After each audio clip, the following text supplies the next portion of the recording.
Hey everybody, Rich here with RK Athletics. Thanks to you very much for joining me here today. We have a very special topic and a very special visitor here, Mr. Sheldon Pickering from IG Wealth. Sheldon, how are you today? I'm doing great. Thanks, Rich. Awesome. Sheldon, how long have you been in the financial investment side of things? Yes, so I'm coming up on 2 years with IG Wealth Management specifically.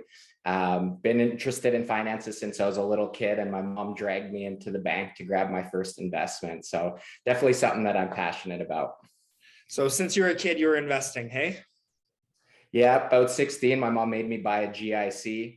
I wasn't too happy that she told me a year from now I'd have $2 extra, so I didn't quite get it at that point, but definitely helped me build the foundation that I have now.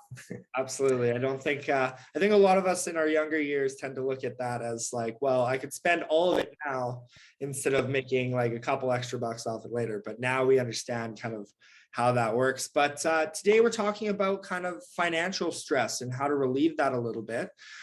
So in my experience as a personal trainer, obviously I see people that have a number of different types of stresses in their life, whether it's their work-life balance, whether it's physical stress from the demanding jobs, whether it's mental stress from issues happening outside of the gym.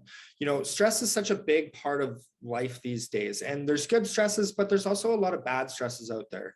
You know, when we have stress, it affects us in a number of different ways. Not only does it affect our waistline, but it also affects our mental health. It affects the food that we eat. It affects our sleep cycles. It affects our energy levels, how we go about our interactions on a day-to-day basis. When we're highly stressed, we're more likely to actually have higher blood pressure. We're have a higher chance of going higher up on the obesity side of things. Even if we're trying to lose weight, stress can actually stop us from that. So a lot of times when we're looking at our well-being, we look at our physical health, which is in the gym. That's kind of what I handle with the personal training side of things. The mental health side of things that, you know, therapists, psychologists can help out with. I help out to a degree. I listen to people's problems, but to a much lesser scale. But one that a lot of people don't talk about is financial health, and how taking that and creating a good financial system can actually relieve a lot of stress in people's lives. So Sheldon, I'll let you kind of take it away on that side of things. Yeah, thanks, Rich. And it is something that we deal with a lot.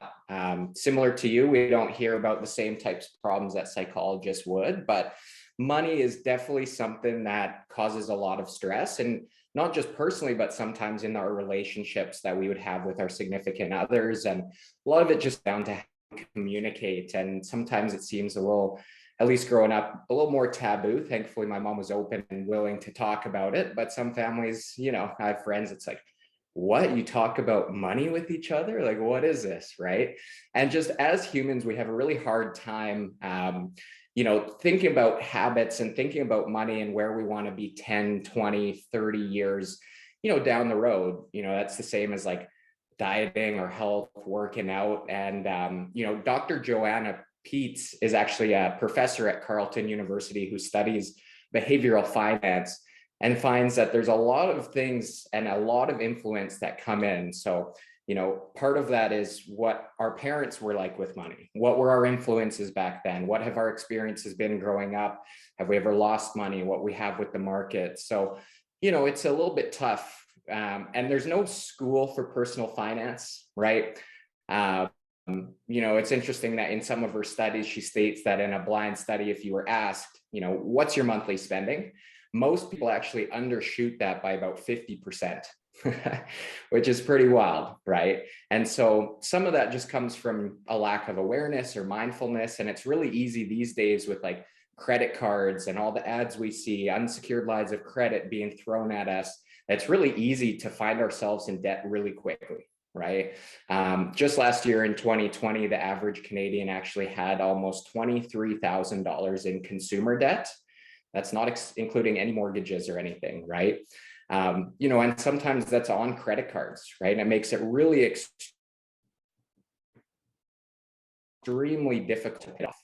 So, if you had that $23,000 of debt on a standard 8% line of credit, that's almost going to take you 5 years to pay off at $500 a month, right? And $500 a month, that's a lot of cash flow out of your pockets, just going to some debts And then all of a sudden it restricts the rest of the things you can do. If you want to live the way that you want, well, is that more debt, or are you going to pay off the debt that you have, right?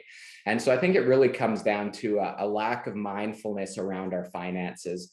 And it kind of gives our future selves a disservice when we're not thinking that far ahead. So Rich, like, do you find similar problems when you're trying to get people to commit to their health goals, thinking that far out? Yeah, absolutely. I mean, for the most part in the health and wellness realm, people want to see results quick. There's a lot of reasons why you see like 30-day challenges and 2-week challenges and these squat programs that get people through a month when it's unsustainable. It's something that you can't do. It's like doing 100 squats every day for a month. Sure, you can commit to that, but doing 100 squats a day every day of your life, you're not going to commit to that, right? So again, you have to make kind of those smaller goals along the way, but overall you need to have kind of a longer term mindset. So when I'm talking to clients, a lot of times I'll ask them not only where they want to be like in the next month, but where do you want to be in the next 3 months? Where do you want to be in the next year, right? Like what are some of the long-term plans that we have so that we can start planning those foundations early on in the programs versus much later on. So if somebody decides like, hey, you know what, my goal is not to lose body fat, it's to actually be able to squat my body weight, then our goals are complete, or programming is going to be completely different, because now the goal isn't so much to shift the scale, it's to actually strengthen the body, make sure that we have good balances through the hips, the knees, through the squat patterns, all of that fun stuff. But kind of like what you mentioned with the debt side of things, it's like things are so readily available for people nowadays, right?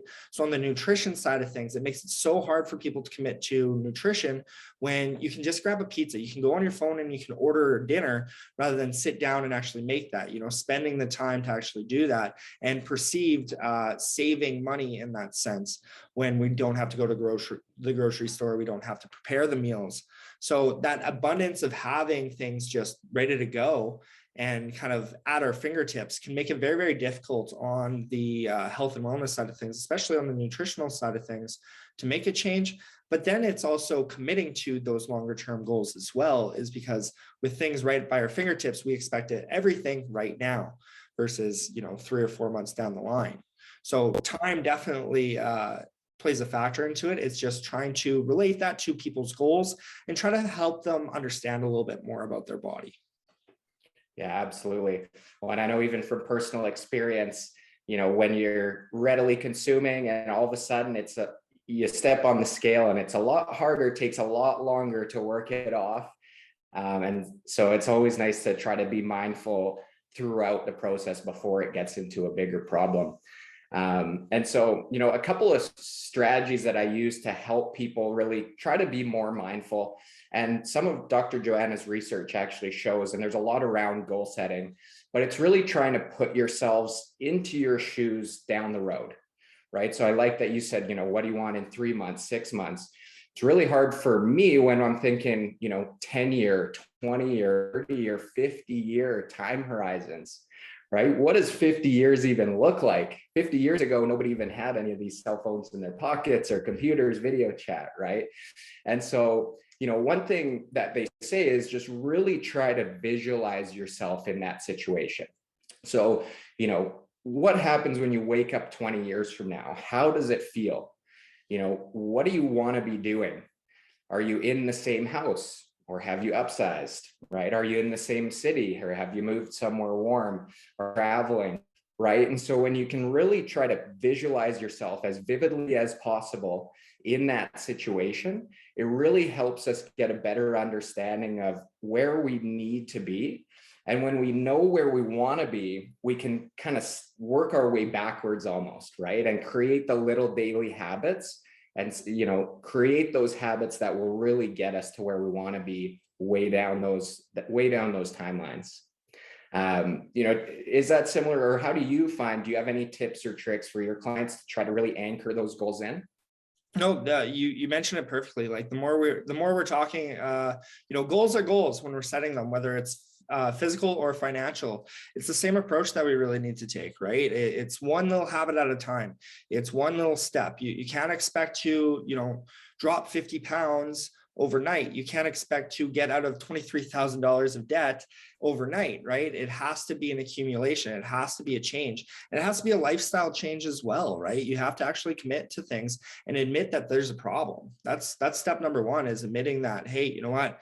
I need help. I need to fix this. This is causing more problems than it is good, and I can't ignore it anymore, right? A lot of times we can ignore like 1 or 2 pounds here and there. Same thing I'm sure with debt, where it's like you can ignore maybe $1,000, $2,000 extra on the credit card. But then as that accumulates, right, now that monthly expense goes up more, and it goes up more, and it goes up such a small fraction that you don't really notice until it's kind of too late in certain circumstances. So again, when we're approaching goals and approaching those longer term fixes, what we want to do, like especially as a personal trainer, is implement one thing first. Make the process as easy as possible. Find almost like an easy layup of a goal to make first, just to show that you can do it, just to prove to yourself that you can commit and stick with it, and then build off that goal. So it's like, hey, you know what? Let's get an extra glass of water in every day. It's something that might seem so small and so insignificant, but having that extra glass of water, all of a sudden, your energy levels start to go up. You're hydrated more. Your workout performance goes up just a little bit. Your recovery goes up just a little bit. Your immune system goes up just a little bit. So then you see certain little effects. So then you start to be more mindful of water. Then you're starting to be more mindful of your food. Then you're being more mindful of what you're doing physically. You start to apply these things and see how they can actually feel and see the results from them, right? Now, is that pretty similar to what you guys see with the financial side of things? Absolutely. That's perfect. Kind of leads me into my next little tip that I often try to help people get started, right? It's we can't think about these huge problems. We really do. And I love that you said just one thing at a time. And we talk about this in the financial world a lot, but compounding, and I'll touch on that after. But, the one thing that I always try to, and it's a rule, it's actually in a great book called The Wealthy Barber. This was published like back in the 30s, right? And its main rule is always pay yourself first, right? So I talk to a lot of people and they just say, I don't have any money to save, right? At the end of the month, it's all gone. Well, really, we want to backtrack that. And when you pay yourself first, the premise is quite simple, right? The day you get paid, or however you can automate it, is just as soon as that money comes in, you have to put it into your savings. You pay yourself, right? The more automated you can do this, the better. And even starting small, whether that's $50 a paycheck, right? And when it comes out, the day that you get your check, it's also your account could still go to zero at the end of the month and you might be close to payday, but you've still actually put that away. And you'd be surprised at the impact that a small little savings plan can have each month. Even if it's just, you've probably heard the rule, save 10% of your money, right? Or $50 a month, right? And as we get into these habits, we can start being more mindful. We can see how those goals down the road, what we need to do, maybe instead of 50, now we need 100, right? Or first we need to get out of debt. And now we can start thinking about that next home, or, building that family, the vacation properties, right? So, I really like that, starting small and as simple as you can have. And that's why I love automated. Check comes in, money goes out. It's a lot easier these days as well. Are there some tips that you have about creating like good exercise routines? Like, is it trying to get to the gym first thing in the morning? Or I know you touched on just like an extra glass of water a day, or do you find, certain small things that can really help out besides that? Absolutely. So like, obviously having accountability is a big part of changing our lifestyle, changing our habits. And I'm sure that's the exact same thing with the financial side of things, is having somebody there to kind of ask, just like, hey, have you gotten this done? Have you gotten this done? They're not there to make sure that like you're slapping somebody on the wrist, but it's like, hey, are you doing this?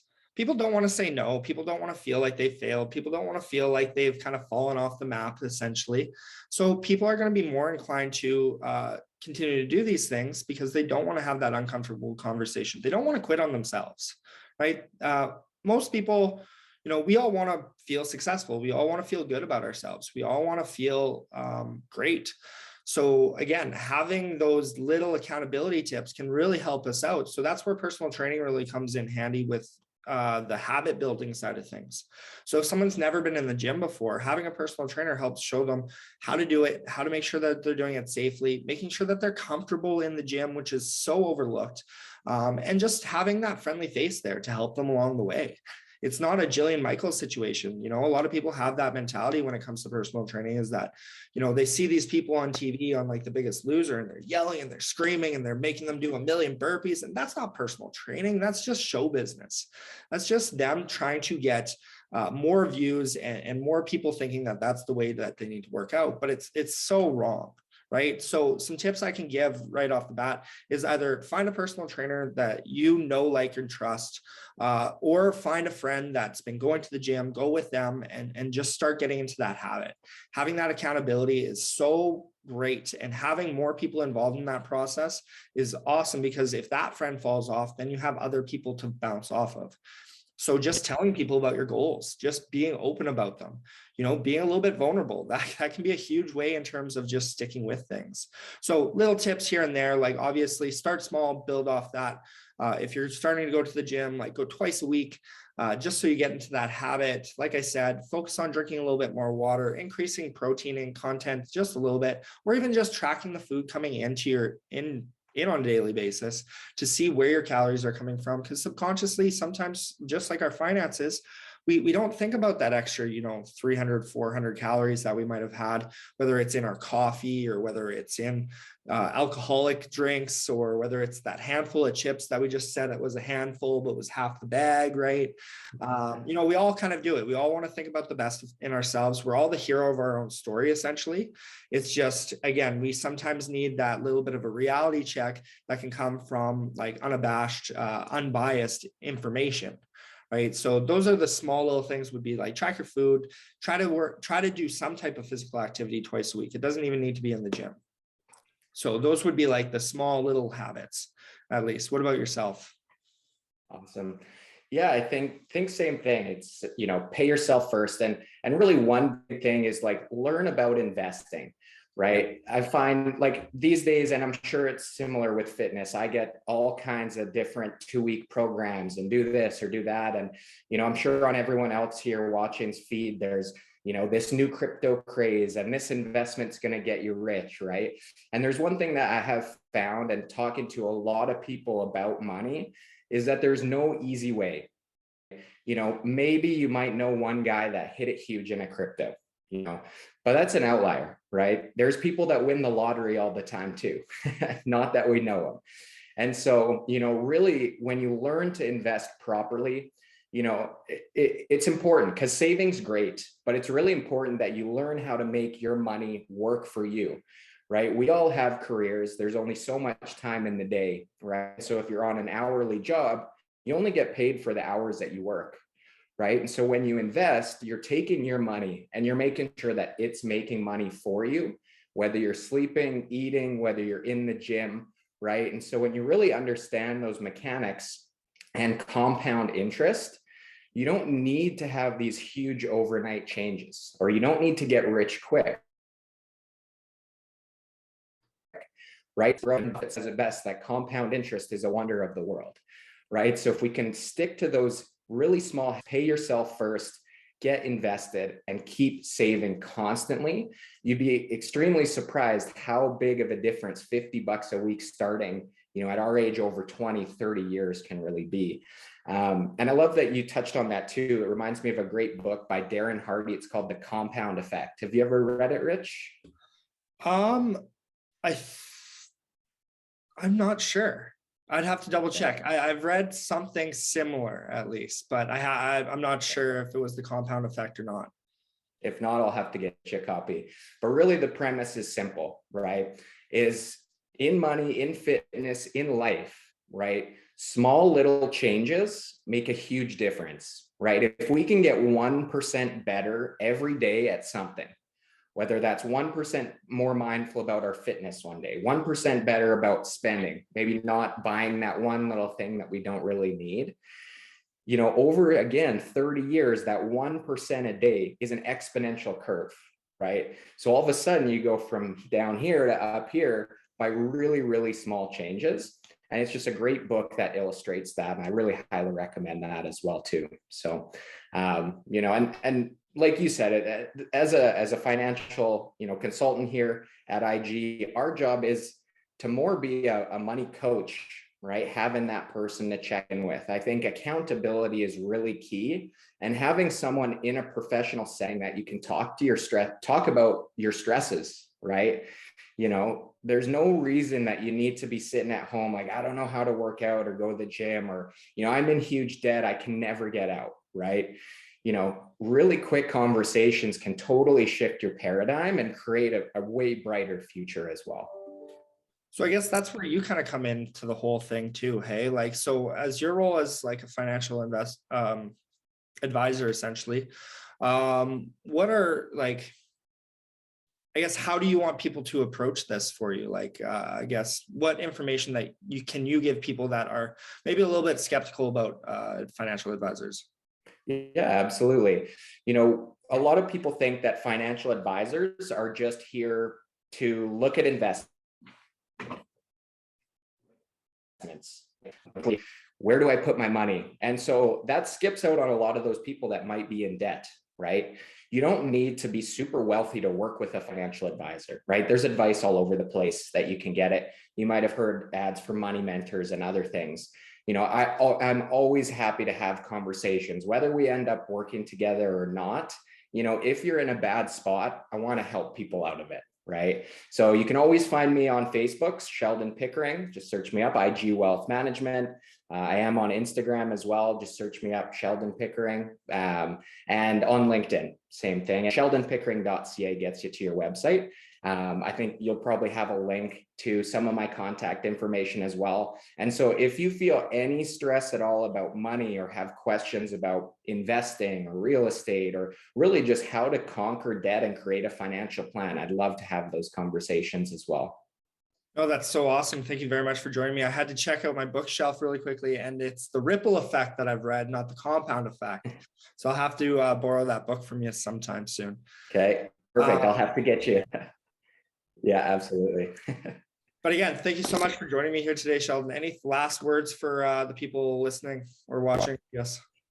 No, I think we went over some awesome fundamentals here, especially, you know, new year, we're all thinking about these goals. We really want to conquer this year. And the first way to do that is just start simple and be mindful.